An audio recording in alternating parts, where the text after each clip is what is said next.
So the next problem we're looking at is from section 3.8, and let me just quickly move the last problem down again a bit before I start with the second last problem.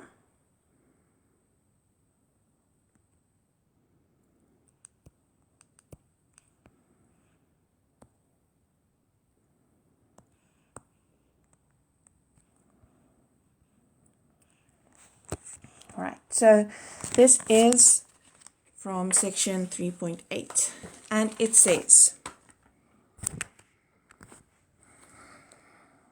it's number 37. It says use Newton's method to find the coordinates correct to 6 decimal places of the point on the parabola y equals x minus 1 all squared that is closest to the origin, right? So, in other words, what we want to do is we want to minimize the distance from the origin to some point on the parabola, okay? So, what we have is we have our parabola. We know that our parabola has a y-intercept at y equals 1,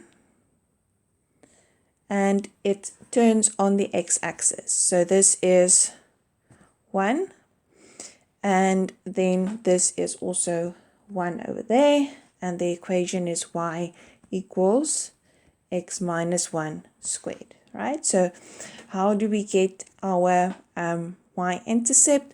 Well, all that we're going to do is we are going to set x equal to 0. So then we get that 1. And to get our x intercept, which is also our turning point in this case, we set y equal to 0. Right? And then we get that 1. Now, what we want is we want the point on the parabola. So let's just call the point any point. We don't know where that point is. We call it xy. And we want that point such that the distance to the origin, which is 0.00, is a minimum. Okay, so I'm going to call that distance d. So we want to minimize d.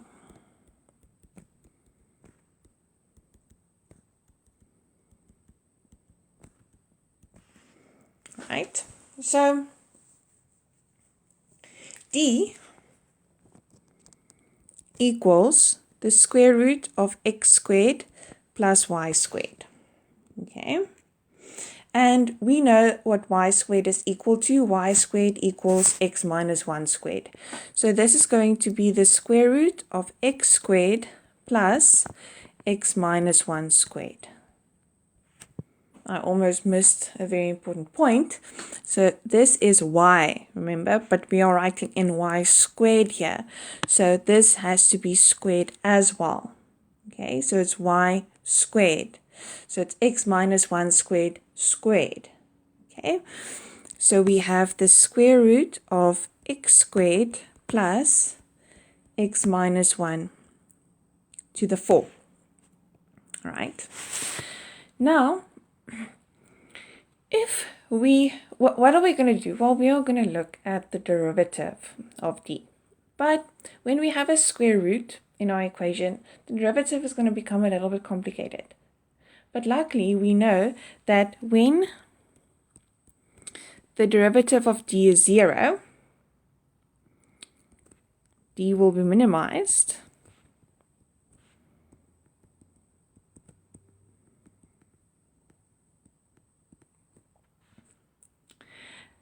And equivalently,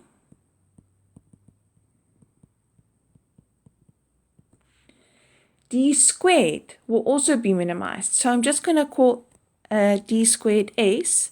So s equals d squared will be minimized.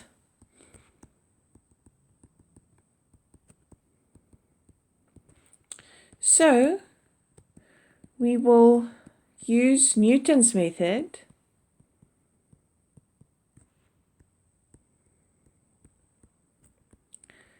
with f being equal to the derivative of s, and f's derivative being equal to the second derivative of s. So, f equals the derivative of s, and s equals d squared. So, let's just quickly write down what s is. So, s is equal to x squared plus x minus 1 to the 4. So, f of x is going to be 2x plus, and then we have 4x minus 1 cubed. And then the derivative of that is going to be 2 plus 12x minus 1 squared. And now we're going to use Newton's method. Let me write down Newton's method. Newton's method looks like this. We have xn plus 1 equals xn minus f xn over f's derivative of xn. Right? So now what we're going to do is we are going to start and apply Newton's method. So in general, what we have is xn plus 1 equals xn, and then we have minus f of xn, which is going to be 2 xn plus 4 xn minus 1 cubed over 2, and then plus 12 xn minus 1 squared. So remember, we have to start somewhere, so we're just going to choose a random value.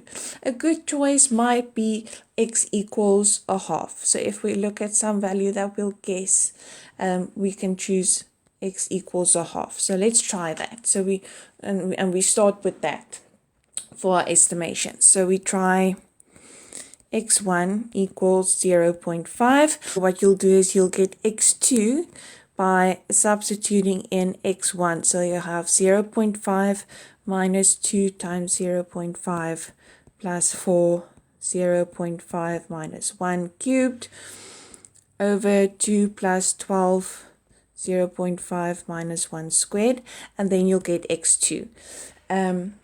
So the value that you get for x2 will then be 0.4. Then you continue on. You do that to obtain x3 by substituting x2 into your formula. What you get is approximately 0.410127. Then you do that to obtain x4. You repeat the process, and finally you'll see that your x5 equals 0.410245. And remember, this is not the end of the question. What that was asked originally was to find the coordinates correct to 6 decimal places of the point on the parabola that is close to the origin. So not the distance between the origin and the point, but the actual point. So what we need to find is we need to find the x and y coordinates. So this is our x value. So if we want the distance from that, which we were not asked for, but the distance from that is going to be, so we have this equation for the distance. So I'm going to substitute x5 into that equation, and then I'll obtain 0.537841. So that is the minimum distance. And the actual point we are going to obtain by taking x5, and we are going to substitute it into the equation of the parabola. This is the equation of the parabola to get our y value. And the point is then going to be the point 0.410245.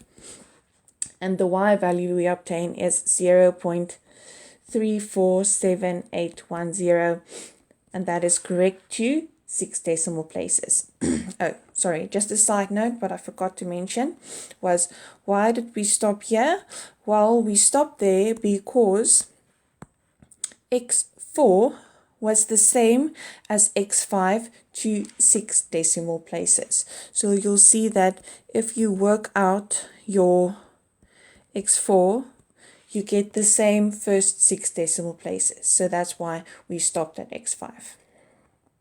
All right, so now our final problem for this STAT is from the exercise from section 4.5, and it's number 30, and we have to calculate the integral of x cubed, and then we have the square root of x squared plus 1. All right, so the only technique that we have learned so far is the technique of u substitution. And we know that when we use u substitution, u is usually the inside of something. And we also need to be sure that the derivative of u is inside of our integral. Okay, so in this case, if we were to set u equal to, let's say, x cubed,